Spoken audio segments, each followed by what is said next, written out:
তোফাজ্জল আমার ফুফাতো ভাই প্লাস দুধ ভাই।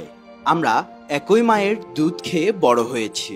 তোফাজ্জলকে যারা মেরে ফেলেছে তারা অবশ্যই খুনি, কিন্তু আমার মতে তোফাজ্জলের আরও দুইজন খুনি অপরাধীর নামের খাতা থেকে বাদ পড়ে গেছে।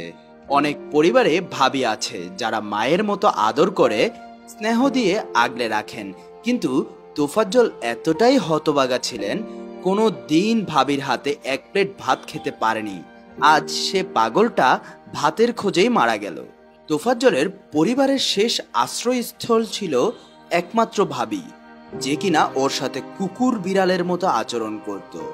তোফাজ্জল সুস্থ হোক সেটা কখনোই চায়নি সে। কেন চায়নি জানেন? কারণ তোফাজ্জল সুস্থ হলে সমস্ত সম্পত্তিতে ভাগ বসাবে। তোফাজ্জলকে যখন ফজলুল হক হলের ছাত্ররা অত্যাচার করছিল, তখন অভাগাটা নিরুপায় হয়ে ভাবিকে কল দিতে বলেছিল। হয়তো বা ভেবেছিল ভাবির মনটা আমার জন্য একটু হলেও কাঁদবে। ওর ভাবি ফোন পেয়ে কি করেছিল জানেন? সেই মোবাইলে চোরের বিচার ছাত্রদেরকেই করতে বলেছিল এবং এটাও বলেছিল তাকে যেন এই ব্যাপারে আর ফোন না দেওয়া হোক। এই বলে রাতে ফোনটা বন্ধ করে দিয়ে ঘুমিয়ে গিয়েছিলেন। তোফাজ্জলের বড় ভাই যখন রাজাবাগ পুলিশ হাসপাতালের মৃত্যুর শয্যায়, তখন ভাইয়ের সেবা যত্ন তোফাজ্জলই করত। ওই সময় ওর ভাবি এবং তার মা অর্থাৎ ওর ভাইয়ের শাশুড়ি ওকে কতটুক মানসিক টর্চার করত তার আমি জলজন্ত প্রমাণ। তোফাজ্জল যখনই ক্ষুধার জ্বালায় ভাবির কাছে এক প্লেট ভাতের আশায় যেত, গ্রামের বাড়িগুলোতে যখন পাগলা কুকুর বাড়িতে ঢুকলে লাঠি দিয়ে তাড়া করত, ঠিক ওর ভাবি একইভাবে তাকে তাড়া করত। তোফাজ্জলের ভাই পুলিশের এসআই ছিল, যে জীবিত অবস্থায় মোটামুটি ভালো একটা সম্পত্তি রেখে গেছেন, যেটার পরিমাণ কয়েক কোটি। এখানে উল্লেখ্য তার পেনশন, 3টা জীবন বীমা, এফডিআর, চরদুয়ানি ব্রিজের পাশে 3টা দোকান, নাসির ভাইয়ের কিছু পার্সোনাল জমি রাখা, তার বাবার সম্পত্তি ইত্যাদি। বলা ভালো তোফাজ্জলের ভাবি তার বাবা মায়ের একমাত্র সন্তান।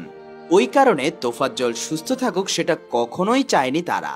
তোফাজ্জল বাবা মা প্রেমিকা হারিয়ে যখন পাগল প্রায়, তখন তোফাজ্জলের ভাই তাকে মানসিক ডক্টর দেখিয়েছিলেন।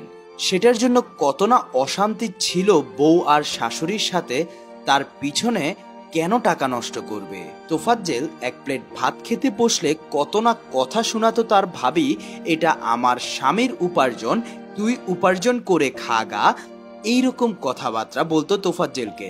তোফাজ্জলের এক প্লেট ভাতের বড়ই অভাব ছিল। ওর ভাই যখন রাজারবাগ পুলিশ হাসপাতালে ভর্তি, আমি প্রায় রান্না করে নিয়ে যেতাম ভাইয়ের জন্য। ক্ষুধার্ত তোফাজ্জল ভাবির ভয়ে প্লেটে ভাত নিত না, আমাকে চোখের ইশারা দিয়ে বলতো ওকে যেন ভাত দেয়। আসলে ক্ষুধার রাজ্যে পৃথিবীর গদ্যময় পূর্ণিমা চাঁদ যেন ঝলসানো রুটি। কি বলবো কষ্টের কথা। ওর ভাই যখন অসুস্থ ছিল তাকে দেখতে অনেকেই ফল ফ্রুট নিয়ে যেতেন। অনেক ফল না খাওয়ার কারণেই পচে যেত। ওই ফল খাওয়ার অধিকার ছিল শুধুমাত্র ওর ভাই আর ভাবি এবং বাচ্চা। একদিন ওর ভাবি ফলের প্যাকেট থেকে ফল বের করতে গিয়ে একটা আঙ্গুর ফ্লোরে পড়ে যায়। ঘটনাটা আমার সামনেই হয়েছিল। তখন তোফাজ্জল আঙ্গুর ফলটা লুকিয়ে মুখে দেয়, আমাকে ইশারা করে বলে, অর্ধেক খাবি রে? ওই দৃশ্য দেখে আমি হাসপাতালের বাথরুমে গিয়ে কেঁদেছিলাম, কিন্তু প্রতিবাদ করতে পারিনি, কারণ ওর ভাই বারবার অনুরোধ করছিল, তানি দোহাই লাগে কিচ্ছু বলিস না, তোফাজ্জলকে আল্লাহ দেখবে। এইরকম অত্যাচারের বর্ণনা হাজারটা আছে, যেটা বলে শেষ করা যাবে না।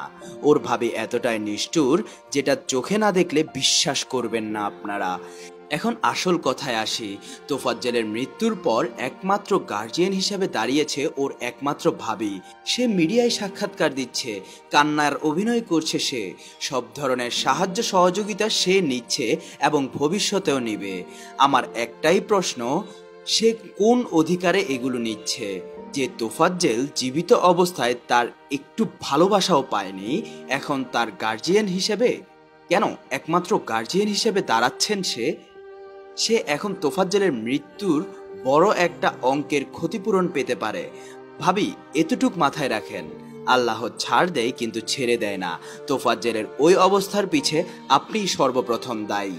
আপনারা একটা প্রশ্ন করতে পারেন, ভাবি তো খারাপ ছিল, কিন্তু আত্মীয় স্বজন কি করেছে? হ্যাঁ, আমি মানছি ভাই, ওর যতটুক ভালোবাসার যত্নর দরকার ছিল ততটুক দিতে পারেনি, কিন্তু আমরা চেষ্টা করেছি ওকে যথেষ্ট ভালো রাখার।